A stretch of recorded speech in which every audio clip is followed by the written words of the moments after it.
বাইকটা একটু স্পিডে রাইড করে দেখায়, দেখেন কীরকম ভাইব্রেট করতেছে, মনে হচ্ছে সব কিছু ভাঙ্গে চুরে চলে যাচ্ছে, এরকম একটা অবস্থা। দেখেন একটা বাজে দিক, এর চেয়েও একটা বড় সমস্যা আছে, সেটা হচ্ছে এই বাইকটা আপনি যখন 100 স্পিড ক্রস করবেন, 105-10 যখন ক্রস করবেন, তখন এই বাইকটা এরকম করে হ্যান্ডেলবারটা কাঁপে। আর এই হ্যান্ডেলবারটা কাঁপার জন্য এই RTR 2B সর্বোচ্চ মাপের অ্যাক্সিডেন্ট হিস্টোরি ক্রিয়েট করেছে। আর এটা সর্বোচ্চ অ্যাক্সিডেন্ট ফেস করতে হয়েছে RTR রাইডারদের। Hey hello WhatsApp guys, welcome to my YouTube channel and Facebook page. আবারও বের হয়ে পড়েছি আমি আপনার জাকির। তো সামনের দিকে আপনারা দেখতে পাচ্ছেন RTR 2B। তো আজকে 2B নিয়ে আপনাদের সাথে কিছু কথা বলবো, তো চলুন শুরু করা যাক। তো RTR 2B হচ্ছে বাংলাদেশের সবচেয়ে জনপ্রিয় একটা বাইক, আর বাইকের তালিকায় রাখা যায় RTR 2B। আর এই RTR 2B TVS কোম্পানিকে 2006 সাল থেকে এই 26 সাল পর্যন্ত অনেক পরিমাণে সেল ইনক্রিজ করে দিয়েছে, এবং সর্বোচ্চ সেলকৃত একটা বাইক সেটা হচ্ছে RTR 2B TVS কোম্পানির। তো এই বাইক নিয়ে আপনার সাথে কিছু কথা বলবো, তো আমার কিছু এক্সপিরিয়েন্স শেয়ার করব, আমার কাছে কিছু ভালো লাগা খারাপ লাগার দিকগুলো শেয়ার করব। আর আজকে বেলার অবস্থা খারাপ, সন্ধ্যা ঘনিয়ে এসেছে, তো এইটুকু সময়ের মধ্যে আপনাদের সাথে যা কিছু শেয়ার করা যায় সব কিছু আমি শেয়ার করার চেষ্টা করব। তো চলুন শেয়ার করা যাক। এটার সামনে ইউজ করা আছে 90-90-17 সেকশনের সামনের ফ্রন্ট টায়ার, আর পিছনে রিয়ার টায়ার এখানে ইউজ করা হয়েছে 110 সেকশন। আর ইঞ্জিনে ইউজ করা হয়েছে 160 CC single cylinder 4 stroke air cool engine. এটা হচ্ছে পাওয়ার প্রডিউস করতে পারে 14.14 PS, 14.14 পাওয়ার এটা হচ্ছে ইনিশিয়ালি প্রডিউস করতে পারে। তো আপনাদের সাথে কথা বলি, চলুন রাইড করতে গিয়ে। দেখছেন এই কিটা ভাই RTR 2Bর যে RTR মডেলের যে বাইকগুলো রয়েছে, এই বাইকগুলোর এই কিটা অনেক একটা প্রিমিয়াম। এই কিগুলো আমাকে সত্যি অনেক ভালো লাগে। তো চলুন আপনাদের সাথে বাইক রাইড করি, আর আপনাদের মাঝে আমার এক্সপিরিয়েন্সগুলো শেয়ার করি। প্রথমত আমি বলি, এই বাইকের যে সাউন্ড সেটা ভাই একজস্ট আপনাদের লাগবে না। দেখছেন, দেখেন আপনাদের ভিন্নভাবে কোনো একজস্ট লাগাতে হবে না, এটা একটা একজস্টের ফিল নিয়ে আপনারা বাইক রাইড করতে পারবেন। দেখছেন সাউন্ডটা ভাই জোস একটা সাউন্ড। আর এটা হচ্ছে TVS কোম্পানির মধ্যে সবচেয়ে সেলকৃত একটি বাইক। সবচেয়ে বেশি যদি TVS কোম্পানির কোনো বাইক সেল হয়ে থাকে সেটা হচ্ছে এই RTR 2B। আর এটা সেল হওয়ার একটাই কারণ, এই যে দেখেন এটার বন্ধ হয়ে যাচ্ছে, এটার হচ্ছে ইঞ্জিনের যে একটা শব্দ, যে সাউন্ড, সেটা একজস্টের মতো, যে আপনি এটা হচ্ছে মিনি একজস্ট বলতে পারেন। আর এটা একজস্টের একটা ফিল নিয়ে আপনি বাইক রাইড করতে পারেন। আর ইঞ্জিনেও দেওয়া হয়েছে ভাই অস্থির লেভেলের একটা ইঞ্জিন দেওয়া হচ্ছে, 160 CC single cylinder 4 stroke air cool engine. আমাদের সাথে রাইড করি এবং কথা বলি। তো দেখেন এই বাইকের সর্বোচ্চ একটা খারাপ দিক সেটা নিয়ে আপনাদের সাথে আগে শেয়ার করি। এই বাইকের সবচেয়ে আমার একটা খারাপ দিক সেটা হচ্ছে, খুবই খারাপ লাগে, বাজে লাগে, সেটা হচ্ছে দেখেন যে আমি থামাই আপনাদেরকে দেখাই। দেখেন এই বাইকটা, দেখেন সামনের দিকে যে পরিমাণে শব্দ, আর এই ট্যাঙ্কের 2 স্ল্যাব, এই স্ল্যাবটা প্রচুর পরিমাণে ভাইব্রেট করে, সামনের দিকে মিটার ভাইব্রেট করে। সত্যি এটা একটা বোরিং লাগে, খুবই বাজে লাগে। এই যে বাইকটা যখন জোরে রাইড করব মনে হয় যে সামনের দিকে সব কিছু খুলে পড়ে যাচ্ছে। আর আরও একটা বিষয় সেটা হচ্ছে বন্ধ হয়ে যাচ্ছে কেন তো। এই যে আরও একটা বিষয়, দেখেন আমি আপনাদের একটু বাইকটা একটু স্পিডে রাইড করে দেখাই, দেখেন কীরকম ভাইব্রেট করতেছে, মনে হচ্ছে সব কিছু ভাঙ্গে চুরে চলে যাচ্ছে, এরকম একটা অবস্থা।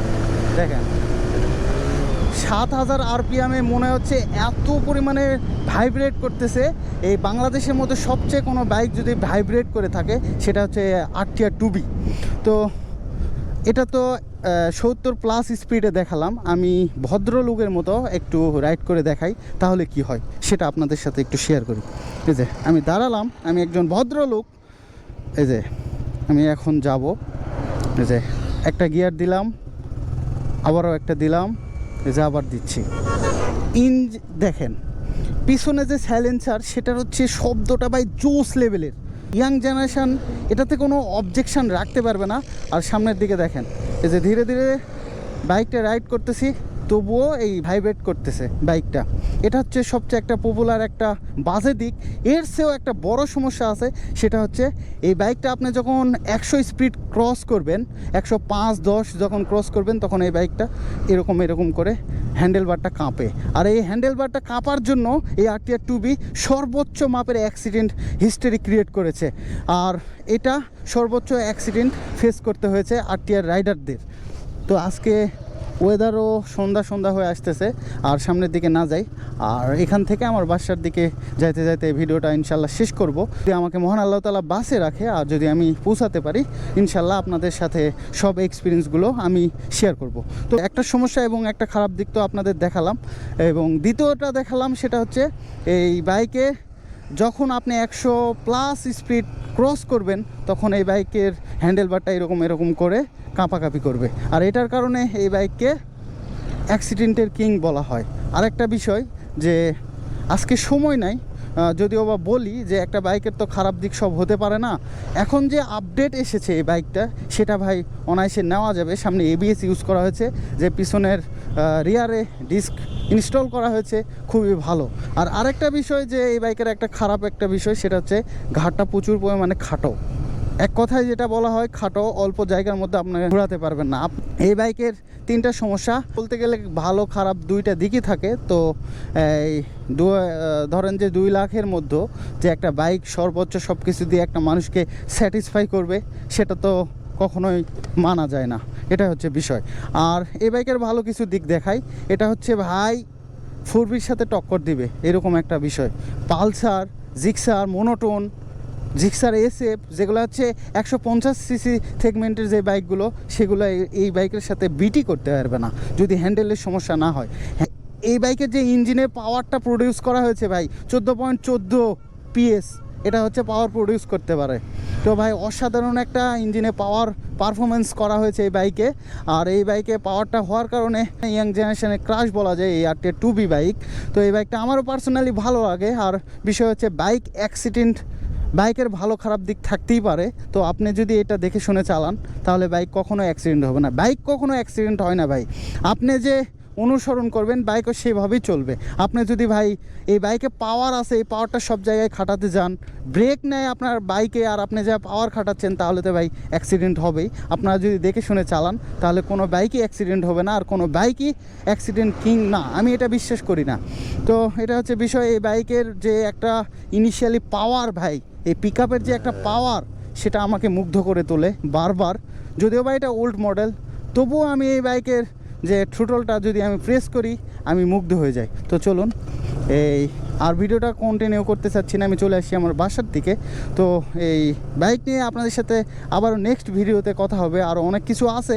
এই বাইকের তো খারাপ দিক বললাম ভাই, ভালো দিকগুলা শোনার জন্য অবশ্যই কমেন্ট বক্সে বলবেন।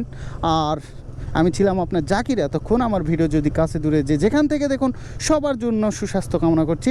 সবাই ভালো থাকবেন, সুস্থ থাকবেন। আর একটা কথা ভাই, সবাইকে বলি আমি, আপনারা যদি আমার ভালোবাসার মানুষেরা যদি বাইক রাইড করে থাকেন, তাহলে ভালো মানে একটা হেলমেট পরে আপনারা বাইক রাইড করবেন। আমার এটা বিশেষভাবে চাওয়া, এটা আপনাদেরকে সবসময় অনুরোধ করি। আপনারা বাইক চালাবেন বা বাইক রাইড করবেন হেলমেট পরে, আপনাদের জীবন বাঁচবে, আপনার ফ্যামিলি বাঁচবে, এবং সব কিছু ঠিকঠাক থাকবে। তো আমার এই অনুরোধটা আপনারা রাখবেন, আমি আশা রাখি। তো আমি চলে আসলাম। তো সবাই ভালো থাকবেন, সুস্থ থাকবেন। আল্লাহ হাফেজ।